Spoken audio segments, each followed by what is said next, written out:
The courtroom had a faint scent of polished wood and tension.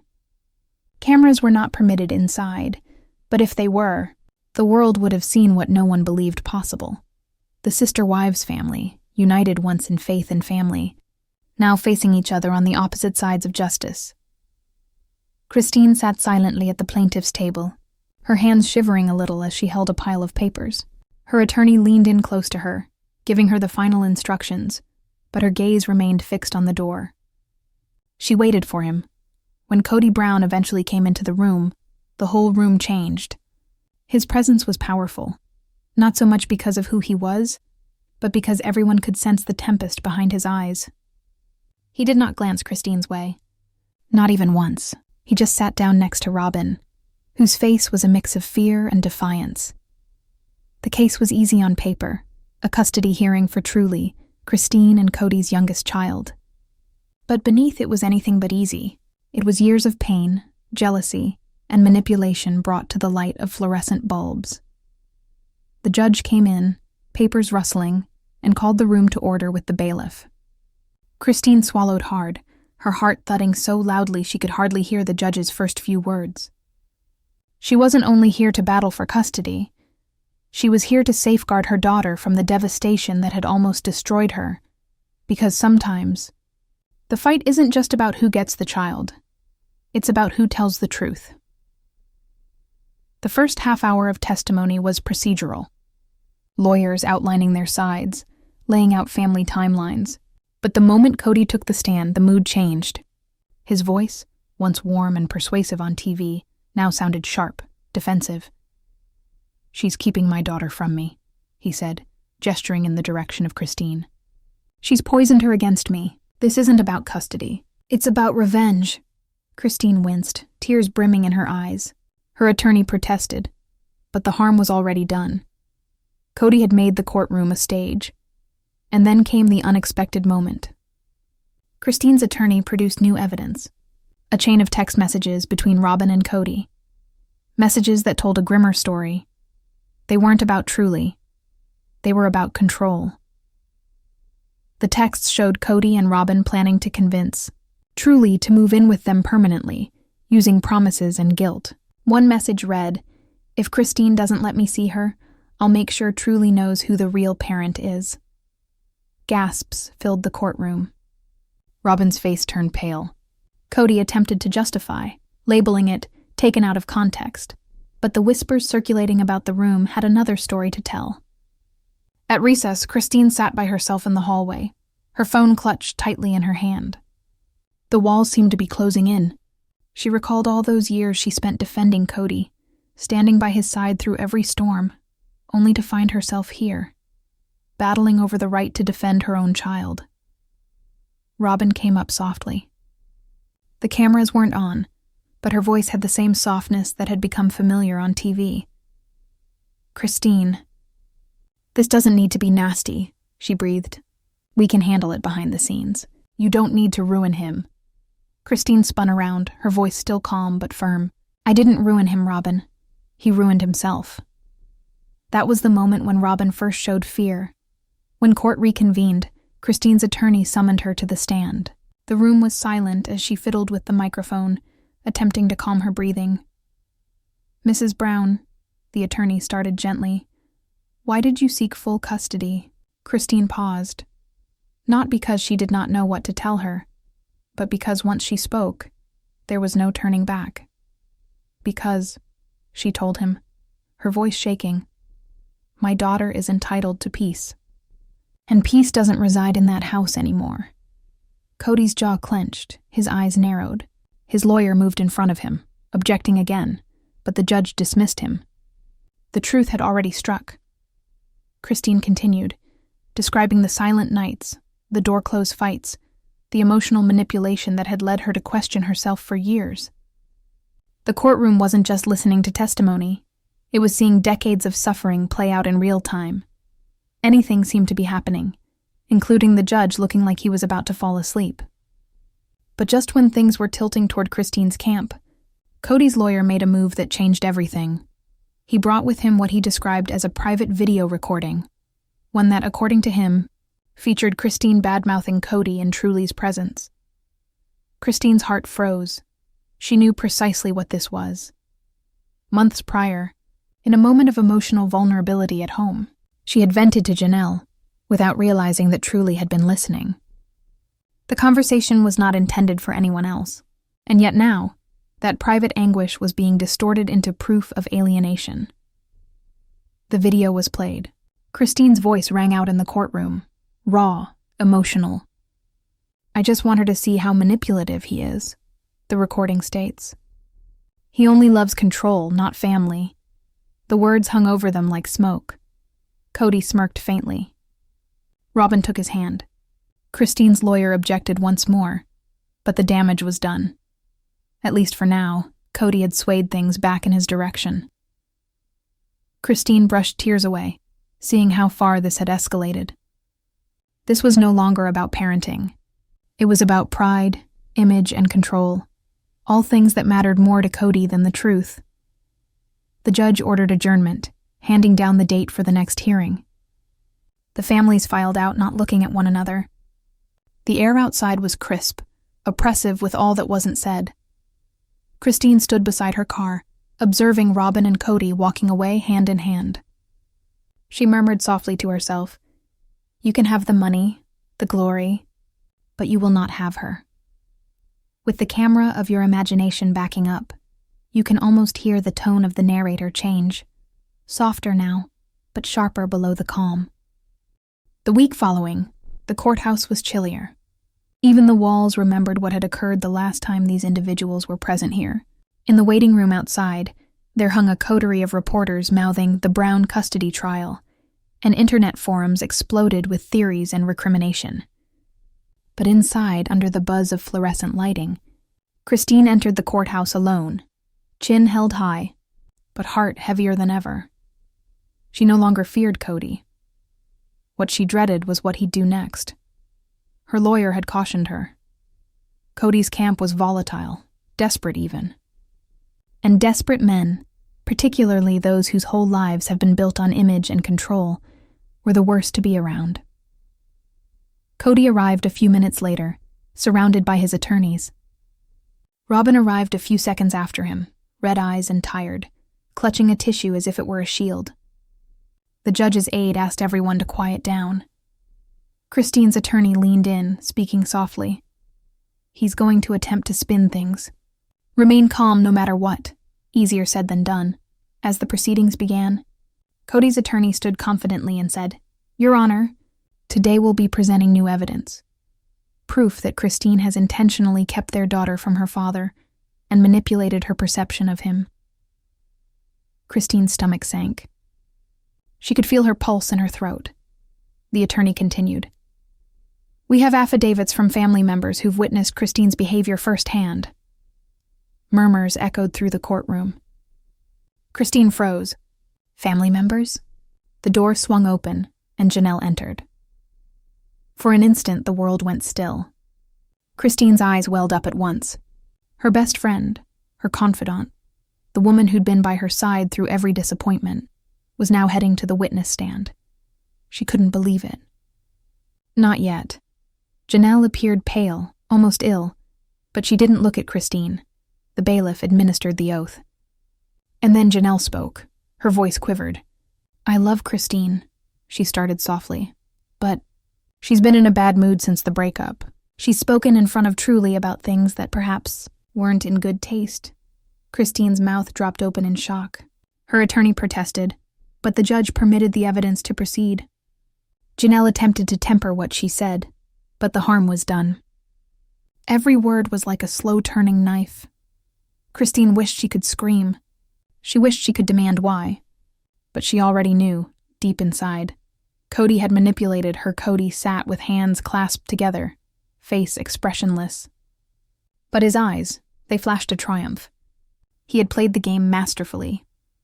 As court adjourned, Christine strode out into the corridor, gasping for air. Within seconds, Janelle found her. "Christine," she breathed. "I didn't want to—" Christine interrupted her, her voice trembling. "Then why did you?"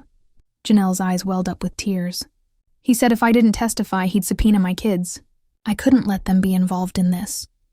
Christine recoiled, anguish distorting her features. You think that makes it okay? You let him win, Janelle cried softly. I'm sorry. But Christine merely walked away. The following morning, Christine visited her lawyer again. They needed to rebuild in a hurry. The story was getting away, and Kody was beginning to appear as the victim. Her attorney proposed something daring. We subpoena his financial records, she said. If we can document that he's using money to intimidate witnesses, we can turn this around. Christine paused. That could blow everything open. Her attorney smiled faintly. That's the idea. They brought the motion that day. Kody's response was immediate, enraged, boisterous, near frantic. He burst out of court before the judge could even get a word in. Cameras outside recorded every moment. The next morning's headlines read, Kody Brown explodes during custody trial. When court resumed, Christine's lawyer introduced the records, slowly, page by page. What they showed was explosive, large, unexplained withdrawals, payments made to consultants, even a recent transfer to Robin's private account. On the same day, Janelle had been called to testify. Gasps filled the courtroom again. Robin's hands shook. Kody tried to interject, but the judge ordered silence. Christine's lawyer continued. These funds appear to coincide with witness cooperation. We're alleging these were bribes, subtle but strategic. Kody's lawyer leapt up, protesting vociferously. Speculation! These are routine family transactions. But the damage had been done. The atmosphere had changed. Christine sat there, no longer smiling but breathing, truly breathing, for the first time in weeks. She had at last something that proved the truth, that Kody's definition of family was constructed on manipulation, but under that narrow win was terror. Because Kody's eyes spoke to her something, this battle was a long way from over. That night, Christine parked alone in her car outside the courthouse. Rain started to fall lightly at first, then hard. She regarded her reflection in the mirror and said softly, You can't stop now. There was a buzz on her phone. A text message from a number she didn't know. If you pursue the money, you'll regret it. Remember truly. She stunned. It wasn't signed. But she didn't have to be. She knew who sent it. There was a phone call to her lawyer in tears that night. He's threatening me, she whispered, shaking. He's not directly saying it, but he's warning me to back off. Her lawyer urged her to document everything, every message, every call. If he's crossing legal lines, we'll use it, she said firmly. Christine nodded, clutching the phone like a lifeline. She realized this wasn't just about custody anymore. This was about survival. When the next court date arrived, the energy was electric. Spectators whispered as Christine entered. Kody avoided her gaze completely. At the start of the hearing, Christine's attorney presented an unexpected witness, a former financial consultant to Kody. The man testified that some consulting payments lacked proper records, and some were also characterized as family persuasion efforts. Kody's lawyer attempted to impeach him, but the consultant remained unruffled, self-assured. I don't know who those payments were made to, he replied, but I was informed they were made to keep family members loyal. Robin shifted uneasily. The judge wrote furiously, her face inscrutable. By day's end, one thing was certain. Kody's credibility was beginning to crack. And Christine, though worn out, was at last taking strides.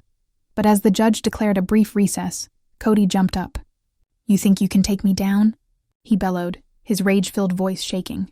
You have no idea what I've got. The courtroom fell silent. Robin pulled on his sleeve, urging him to quit, but he wouldn't. You want truth? He growled at Christine. Then let's discuss what you did before you walked out. Christine's breath stalled. All eyes turned. The judge attempted to restore order, but Kody's words had opened the way for the next phase, one that would reveal secrets Christine believed were long interred. The following morning, the courthouse was ringed with flashing cameras and whispers that echoed like static in the air. The news had already traveled. Kody Brown was set to reveal Christine. Every journalist wanted to know what she did before she left meant. The public had taken sides, social media churning with hashtags. But within that building, all of that din did not count.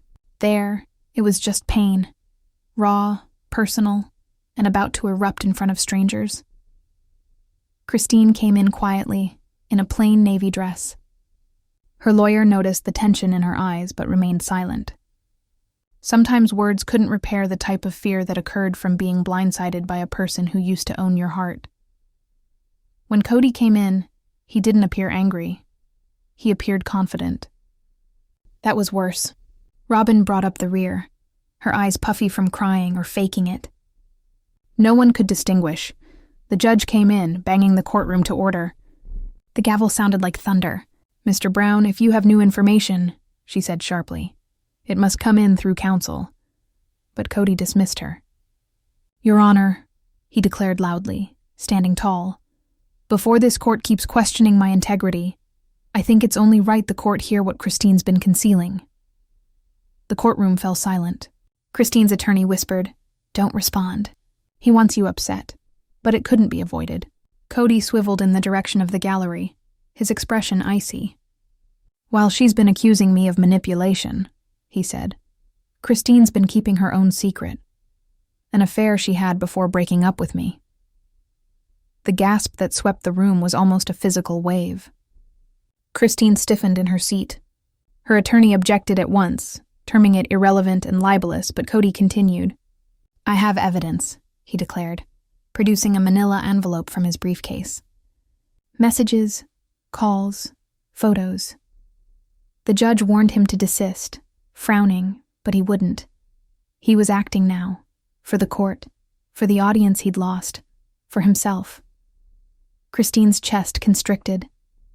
Her breathing became shallow. She recognized what those messages were, half-truths distorted into lies. She'd shared with a trusted friend, a man who'd supported her through the breakup. Nothing of a romantic nature, but Kody had discovered those messages months earlier, and now he was using them as ammunition. Christine's lawyer asked for a break, and the judge reluctantly consented.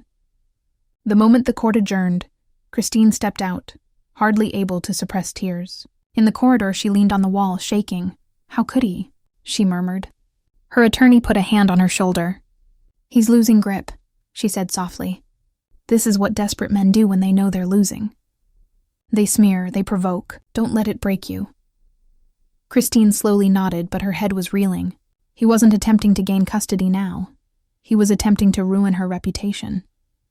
He wanted the court, the public, perhaps even truly, to believe she was a liar. When they returned to the courtroom, the judge looked sternly at Kody. "Mr. Brown, this court is not a place for character assassination. If your evidence is legitimate, you'll submit it formally." Kody hesitated, then nodded. But the damage had been done. The whispers had already begun. The rumor had legs now, and it would run on its own. That afternoon, Christine testified again, this time, not to assault, but to defend. Her attorney's questions were straightforward, intentional, allowing her to regain voice. "Christine," the attorney started gently, "did you ever have any sort of romantic relationship prior to leaving your marriage?" Christine swallowed hard. "No," she replied, her voice trembling. "I had a friend, someone who heard me when I felt invisible, but never was there an affair. Just loneliness." Kody's jaw clenched, but Christine did not flinch. She went on. "I gave years of my life to a man who loved like a contract. I wasn't perfect, but I was faithful, and I won't let him rewrite my history." For a moment, the room fell silent. Even the judge appeared to be touched by the emotion in her voice. Robin hung her head, clearly shaken.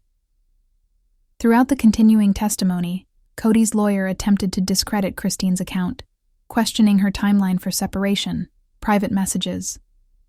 Christine replied serenely, no longer in fear. The harder they pushed, the clearer the truth rang through, not only in what she said, but in how she stood. In the meantime, Robin's hands fretted in her lap. Sweat beaded on her temple. She wasn't merely observing, she was unraveling. The guilt she'd been harboring was consuming her. Each time Kody spoke, each time he manipulated the facts, Robin's breath came harder. When court adjourned for the day, she did not leave with him. She waited by the door for Christine. "Christine," she whispered, her voice shaking. I didn't know he was going to do that. I swear, Christine hesitated, looking at her. You always say that, she said gently. And yet you always remain. Robin's eyes welled with tears. You think it's easy for me? He blames me when something goes wrong. He says I'm the only one who still believes in him. Christine nodded her head, a solemn smile on her lips. Then perhaps that's the issue. You trust someone who no longer trusts anyone else. She turned to go, but Robin's next words caused her to freeze. There is something you do not know, Robin whispered, about the money, about why he is fighting so fiercely. It is not about Truly. It is about the land in Flagstaff. Christine's heart skipped. What about it? Robin glanced around uneasily. He transferred it, the ownership, months ago, into a trust. If you gain custody, he might lose the land rights. That's why he's so desperate. That's why he's doing all this. Christine gazed at her, amazed. You must tell the court that. Robin shook her head, fear in her voice. I can't. He'll never forgive me. That evening, Christine sat beside her window, going over Robin's words again and again. The puzzle began falling into place. Kody's sudden anger, his threats, the payoffs. It all traced back to one thing. Control. The custody battle was not about love or parenting. It was about leverage. She knew what she had to do next. The following morning, Christine's attorney asked for a motion to subpoena property documents surrounding Flagstaff land. Kody's lawyer immediately pushed back, but said it is irrelevant. The judge granted it. If it impacts motive, it's pertinent, she decided. When the records arrived, they validated Robin's admission. The property, originally held in common by the wives, had been transferred to Kody and Robin's trust alone, weeks after Christine sought separation. Kody grew red with rage. That was our plan, he bellowed. It had nothing to do with this. But Christine's lawyer was unrelenting. Your Honor, this trend illustrates that Mr. Brown has continuously used family funds to exert dominance. This case is not about loving parents. It's about control. The courtroom hummed once more. The momentum had turned. Even Robin couldn't look Kody in the eye now. By day's end, Christine was drained emotionally, but for the first time, she felt a stillness of strength. She knew the truth was hers, and perhaps, at last, people were beginning to realize that, just as the judge stated the hearing date, though Kody leaned forward and whispered to his attorney, his lips twisting into a slight smile. Then he gazed directly at Christine. It was the expression of a man who still possessed one more secret, and frightened her to death. The second hearing commenced under gray skies. Rain wetted the courthouse steps, and its patter against umbrellas sounded like a countdown. Christine stepped inside with steely resolve. Her eyes were weary, but resolve had hardened into steel within her. She wasn't merely defending herself today. She was going to lay bare all that Kody had constructed on deceit. Inside, the air was heavy. Kody sat beside Robin, whispering sharply. She looked small, her hands clasped tight in her lap.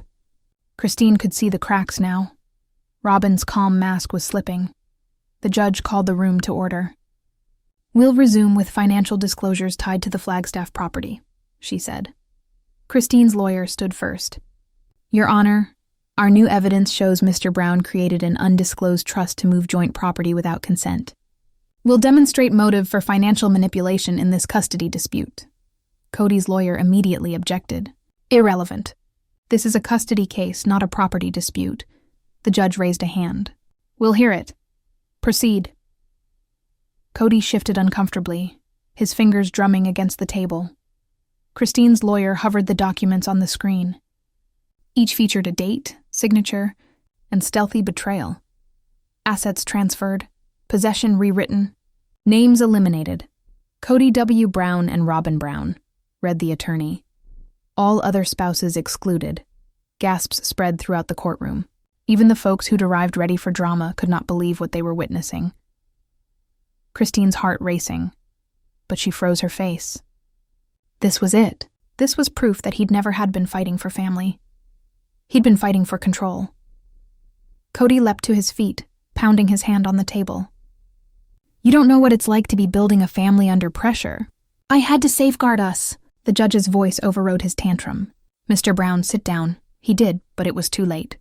His cool mask was broken. The courtroom glimpsed the man behind the speeches, enraged, cornered, coming apart.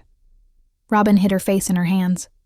Christine looked at her, not with hatred, but with something almost like pity. By the time the recess arrived, reporters swamped the hallway once again, yelling questions. Christine ignored them. She found a corner, breathed deeply, and phoned Janelle. "Did you see it?" she asked. Janelle's voice broke on the phone. "I did. I'm sorry, Christine. I didn't know about the trust. He lied to all of us." Christine nodded, her throat constricting. "He's still hiding something." "I can feel it," Janelle hesitated. "Be careful. He's not going to let this end peacefully." Back in the house, the afternoon session continued. Kody's attorney attempted to mend the tears, framing the transfers as family planning. But Robin seemed about to explode. She leaned over and whispered something in Kody's ear. He turned away from her. Then the unthinkable occurred. The judge spoke directly to Robin. "Mrs. Brown, would you care to testify about these issues? Your name is listed on a number of documents." Robin stiffened. Kody turned abruptly. "No, she does not have anything to say," he growled. The judge frowned. "She can speak for herself." Christine held her breath. For a long moment, Robin stayed silent. Then she stood. "I'll testify," she said softly. The courtroom erupted. Kody's lawyer begged for a private consultation, but the judge refused. "Mrs. Brown, you're under oath." Robin's voice shook. "When Kody sold the land, he said to me it was to safeguard the family. And then later, he said, it was also to safeguard himself, in case Christine sued him." Gasps were heard. Cameras snapped. Kody's face paled. Robin went on, sobbing. "He got me to sign documents I didn't recognize. He told me it was for us, for our future. I tried to trust him, but now, I don't know what's real anymore." Kody jumped up, yelling, "You don't know what you're saying." Robin turned to him, crying, "You made me lie, Kody. You told me if Christine wins, we'll lose everything. But what did we actually lose?" "Our family, our peace." The judge demanded order, but the courtroom had long since erupted in emotion. Kody's veneer had cracked completely. Christine remained silent, tears streaming. She hadn't anticipated Robin would crack. Not like that. When the storm had blown over, the judge called for a brief adjournment. The second day would be over when the court reconvened, closing arguments and the custody decision. Christine went out, and the storm had finally blown its horn. The sky was pale and pure, but she couldn't help the feeling that Kody wasn't done. There was still something unsaid in his eyes, an arrow to be shot. That evening, Christine slept at a hotel by the courthouse.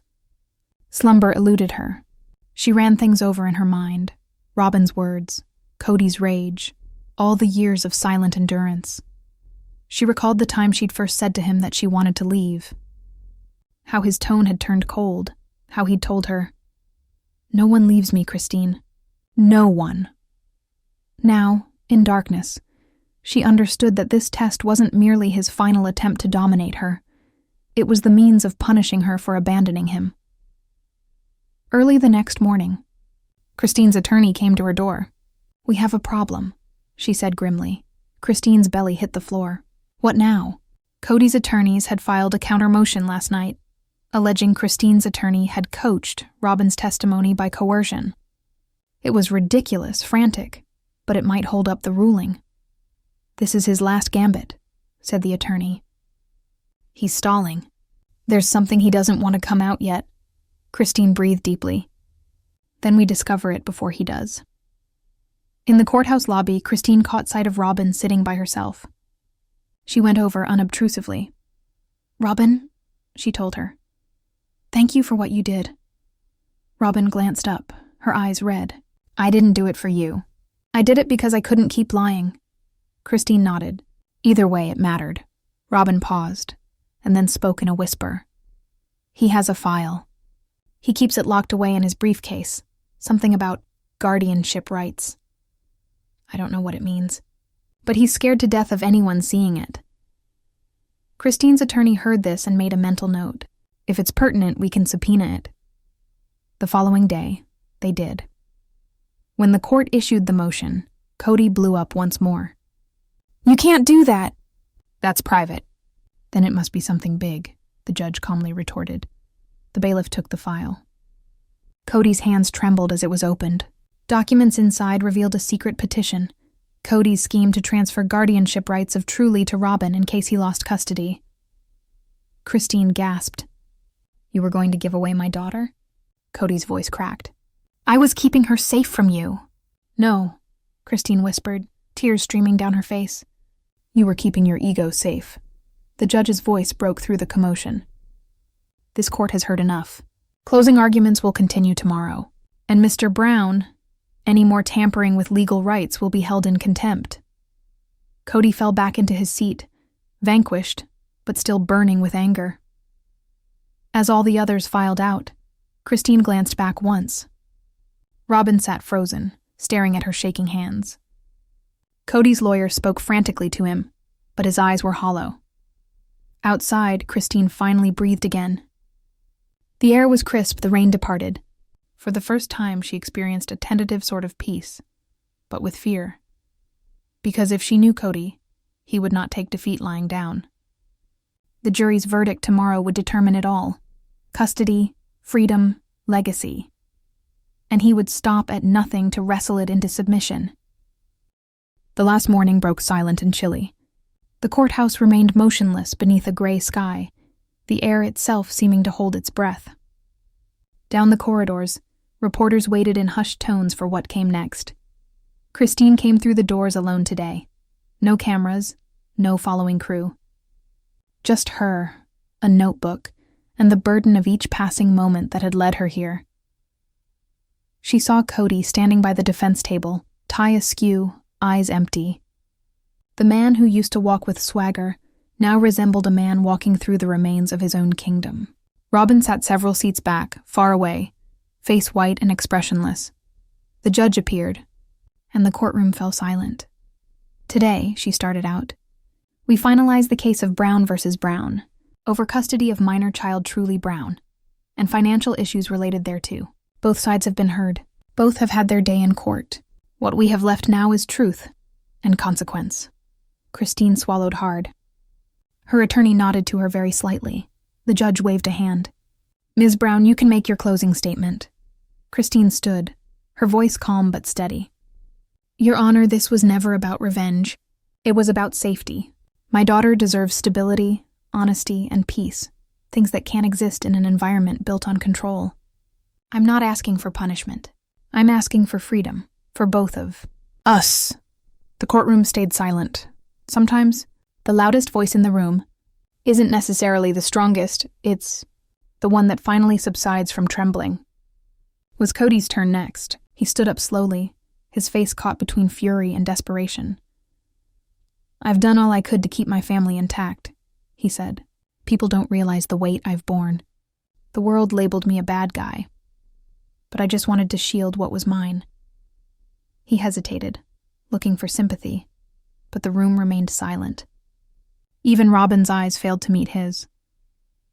Christine could sense the weight of years of control, manipulation, and suffering slipping off her shoulders. She understood then, Kody wasn't battling for his daughter. He was battling against losing the power that defined him. The judge laced her fingers together. "The court will adjourn briefly before making its final ruling." As everyone stood up, Kody wheeled on Christine. "You think you've won?" he growled. "You think stealing truly makes you a hero? You're destroying this family." Christine met him eyeball to eyeball. "You destroyed it the day you lost sight of what love was supposed to feel like." He stood stunned, not due to anything she'd said, but because he knew that what she said was true. The recess was over.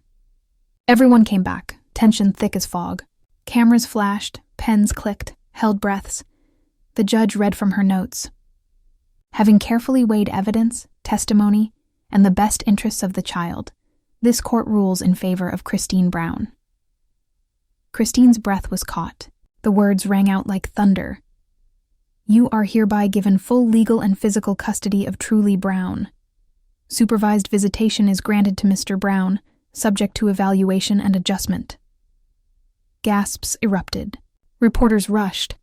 Christine held her hand to her mouth, tears flowing silently. Kody was frozen in place, his eyes fixed on the bench as if it had wronged him.